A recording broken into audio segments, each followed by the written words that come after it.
Buhay pa pero wala na. Hindi na nagpatagal yan, no? Pag pumikit ng mata niya, wala na. Sayang ano ko. Hindi pa man kumita to, hindi pa man nagpakumabangon. Talagang lumalaban sana siya. Yung alas 2 talaga pagka pumatak yung oras na yan.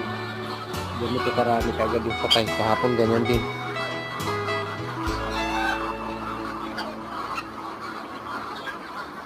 Heat stroke.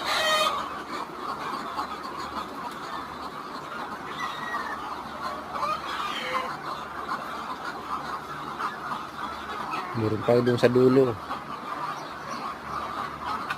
Grabe talaga yung ano, hindi mapigilan.